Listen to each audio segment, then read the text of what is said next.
Breaking news! Things are quite busy behind the scenes at the Baltimore Ravens. Before I start telling you everything that's going on, make sure you've already hit the like button if you agree that the Baltimore Ravens shouldn't keep Ronnie Stanley. In my opinion, it's better to let him go. His market value is too high, and it's not worth it. Leave your opinion on this in the comments. According to information from NFL analysts, there's a forecast of a 3-round draft that could reshape Baltimore's roster heading into the 2025 season. With strategic trades, high potential selections, and a clear focus on strengthening key positions, this could be one of the most exciting drafts in recent memory. For starters, the Ravens made some noise by trading back the 27th overall pick. Rather than sit back, Baltimore makes a deal with the Philadelphia Eagles, moving down to the 32nd overall pick and picking up an extra third-rounder, number 96. This move allows them to still secure a premium talent while gaining additional draft capital, a strategy that has worked well for the organization in the past. With the 32nd overall pick, the Ravens select defensive tackle Josh Connolly Jr. from Oregon. This is a calculated pick with an eye on the future. Veteran left tackle Ronnie Stanley is set to hit free agency, and with a projected market value of $21 million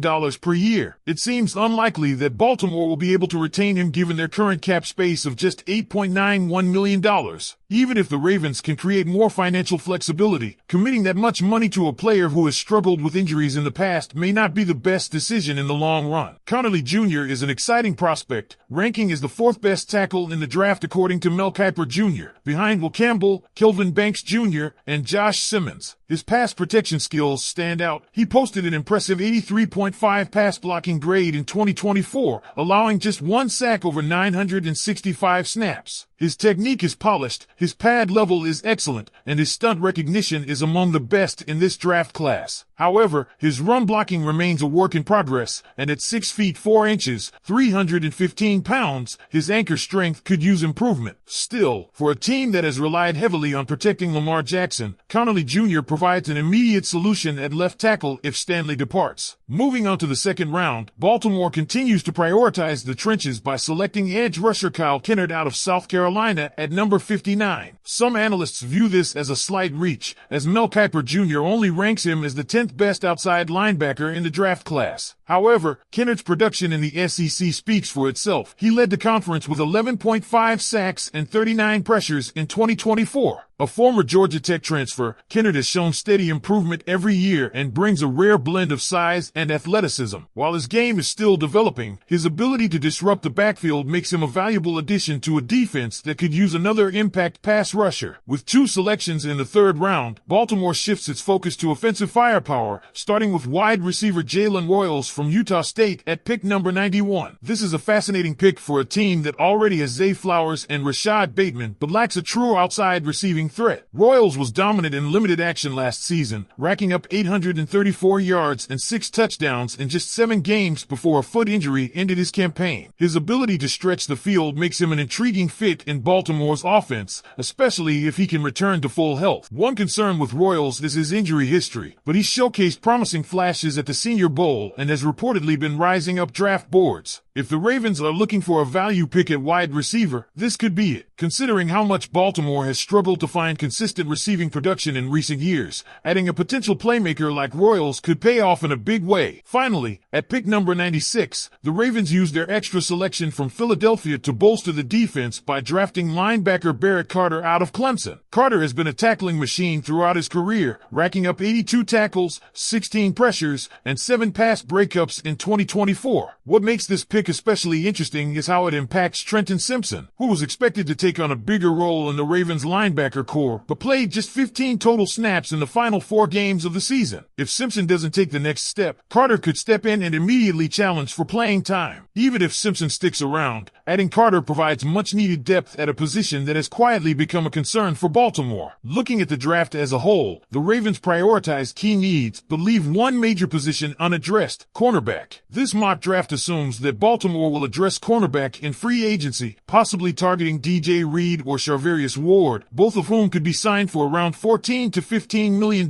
per year. If that happens, this draft would be close to a home run for the Ravens. Now it's time for Ravens fans to weigh in. What do you think of this mock draft? Would you be happy with these selections, or do you see bigger needs that should have been addressed? Do you want the Ravens to bring back Ronnie Stanley, or is it time to move on? Drop your thoughts in the comments below, and let's keep the conversation going. The Baltimore Ravens have made strategic moves in this mock draft that could reshape the roster heading into 2025. General Manager Eric DeCosta has always emphasized finding value and balancing immediate needs with long-term planning, and if this draft plays out as projected, the Ravens will have addressed critical areas while maintaining financial flexibility. The offensive line has been a key part of Baltimore's success, and the selection of Josh Connolly Jr. in the first round signals a possible transition. Ronnie Stanley has been a mainstay at left tackle, but with his projected market value at $21 million per year, the Ravens may not be able to afford him given their current cap situation. Even if they find a way to free up cap space, committing that much to a player with past injury concerns is a risky proposition. Connolly Jr. brings a refined pass blocking skill set and ranked as the fourth best tackle in the draft according to Mel Kiper Jr. His 83.5 pass blocking grade and only one sack, allowed over 965 snaps in 2024, prove his ability to protect the quarterback. His run blocking needs some development, and his anchor strength will need improvement, but his upside is undeniable. The Ravens need to keep Lamar Jackson upright, and Connolly Jr. could be the long-term answer at left tackle. On the defensive side, the Ravens continue to invest in the trenches by selecting edge rusher Kyle Kennard in the second round. Some might consider this a slight reach since Mel Kiper Jr. ranks him as the 10th best outside linebacker in this class, but his production in the SEC tells a different story. Leading the conference with 11.5 sacks and 39 pressures in 2024, Kennard proved he can consistently disrupt the pocket. A former Georgia Tech transfer, he showed steady improvement every year and possesses the size and athleticism teams covet in a pass rusher. The Ravens have a history of developing mid-round pass rushers into high-impact players, and Kennard could be next in line.